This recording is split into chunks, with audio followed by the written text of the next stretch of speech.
কোন শান্তিপূর্ণ ঘটনার মধ্য দিয়ে বাংলাদেশ থেকে আওয়ামী লীগের বিদায় হয় নাই। হাজারো মানুষের জীবন ও রাজপথ ভরা রক্তের মধ্য দিয়ে ওই খুনি ফ্যাসিস্ট আওয়ামী লীগের বিদায় হয়েছে।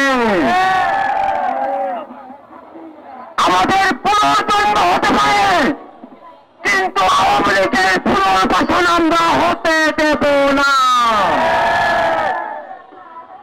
বাংলাদেশের যতবার আওয়ামী লীগ ক্ষমতায় এসেছে, ততবার বাংলাদেশের সাধারণ মানুষের জীবন ঝুঁকির মধ্যে পড়েছে।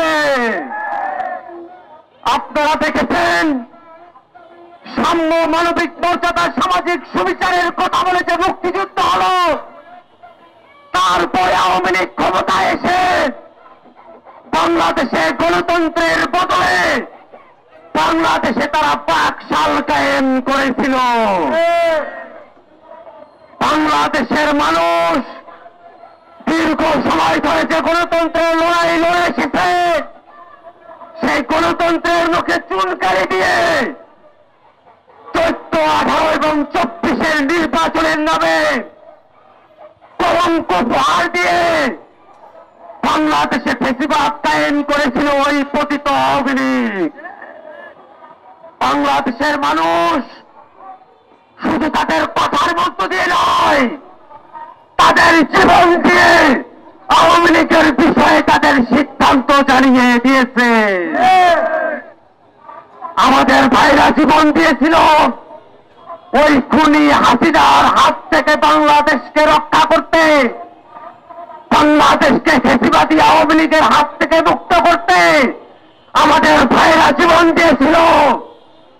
আমাদের যে ভাইরা রাজপথে জীবন দিয়েছে, আমাদের চোখের সামনে আমরা তাদের জীবন যেতে দেখেছি। তাদের রক্তের শপথ, আমাদের শরীরে 1 বিন্দু রক্ত থাকা অবস্থায় আওয়ামী লীগকে বাংলাদেশে আমরা আর সনামে রাজনীতি করতে দেব না। আওয়ামী লীগের ওই নৌকা মার্কা বাংলাদেশের সংস্কৃতিতে শুধু নৌকা ফুটে নয়, ওই নৌকা ভেঙে চৌচির হয়ে বঙ্গোপসাগরে ভেসে গিয়েছে। ওই নৌকাকে বঙ্গোপসাগর থেকে বাংলাদেশে আর তুলে নিয়ে আসা যাবে না, যাবে না, যাবে না। বাংলাদেশের মানুষ মুজিববাদী আদর্শের বিরুদ্ধে, এই ফ্যাসিবাদী আদর্শের বিরুদ্ধে তাদের জবান পরিষ্কার করেছে। ওই মুজিববাদী আদর্শের রাজনীতি বাংলাদেশে আর পুনর্বাসিত করার চেষ্টা হতে দেওয়া হবে না। আশ্চর্যের বিষয় হল, 7 মাস পেরিয়ে গেছে, এখনো পর্যন্ত অন্তর্বর্তীকালীন সরকার দল হিসাবে আওয়ামী লীগের ব্যাপারে কোন বিচারিক কার্যক্রম শুরু করে নাই। আজকের এই বিক্ষোভ সমাবেশ থেকে আমরা ঘোষণা করতে চাই, অন্তর্বর্তীকালীন সরকারকে অবিলম্বে দল হিসাবে আওয়ামী লীগকে বিচারের কাঠগড়ায় দাঁড় করাতে হবে। বাংলাদেশে আওয়ামী লীগের নামে কোন সাংগঠনিক, কোন রাজনৈতিক কার্যক্রম চলতে দেওয়া যাবে না।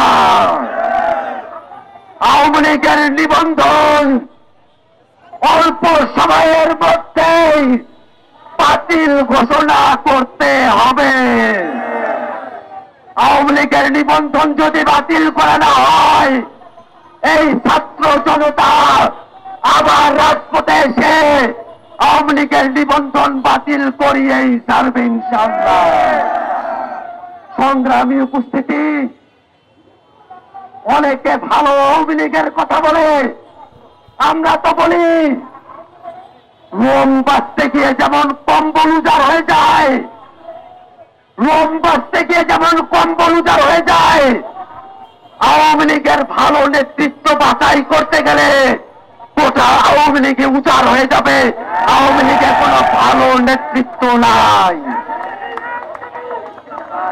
যে আওয়ামী লীগ এখনো পর্যন্ত বাংলাদেশে যে গণহত্যাগুলো চালিয়েছে, পিলখানা হত্যাকাণ্ড, 13 সালের হত্যাকাণ্ড, শাপলার হত্যাকাণ্ড, মোদী বিরোধী আন্দোলনের হত্যাকাণ্ড, 24-এর হত্যাকাণ্ড, কোন হত্যাকাণ্ডের জন্যই যে আওয়ামী লীগ এখন পর্যন্ত দুঃখ প্রকাশ করে নাই, এখনো পর্যন্ত অনুশোচনা প্রকাশ করে নাই, এখনো পর্যন্ত তাদের দায় স্বীকার করে নাই। সেই আওয়ামী লীগের পক্ষে যদি বাংলাদেশের কোন শক্তি, বাংলাদেশের কোন ব্যক্তি একটু দানোর চেষ্টা করে, বাংলাদেশের ছাত্র জনতা রাজপথে দাঁড়িয়ে, সেটা ব্যক্তি হোক, সেটা কোনো প্রতিষ্ঠান হোক, তার বিরুদ্ধে সর্বাত্মক প্রতিরোধ গড়ে তুলবে। ভাইরা আমার, আমাদের অবস্থান খুবই পরিষ্কার।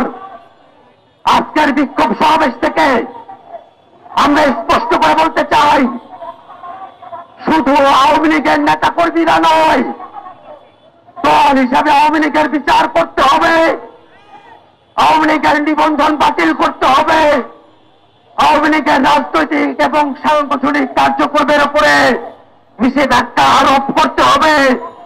বাংলাদেশে সামনের দিনে আওয়ামী লীগের নাম মার্কা আদর্শে কোন রাজনীতি চলবে না, সেই নিশ্চয়তা আমাদেরকে দিতে হবে। বন্ধুরা আমার, বাংলাদেশে আমাদের অন্তর্বর্তীকালীন সরকারের প্রধান উপদেষ্টা যে জুলাই চার্টারের কথা বলেছে, আমরা বাংলাদেশের সকল রাজনৈতিক শক্তিকে, বৈদ্যুতিক সকল পক্ষকে আমরা আহ্বান জানাই, রাজনৈতিকভাবে জাতীয় ঐক্যমতের ভিত্তিতে সেই জুলাই চার্টারে আওয়ামী লীগকে নিষিদ্ধ করার কথা উল্লেখ থাকতে হবে। বন্ধুগণ আমার, আজকের উদার সময় আমরা দীর্ঘ সময় আমাদের বিক্ষোভ কর্মসূচি অব্যাহত রেখেছি। আজকের বিক্ষোভ কর্মসূচিতে আপনারা যারা গোটা ঢাকা শহর থেকে উপস্থিত হয়েছেন, জাতীয় নাগরিক পার্টি এনসিপির ঢাকা মহানগরের নেতৃবৃন্দ আপনারা যারা উপস্থিত হয়েছেন, তাদের সকলকে ধন্যবাদ জানিয়ে আজকের মতো আমার বক্তব্য এখানে শেষ করছি। আমাদের এখন বিক্ষোভ কর্মসূচি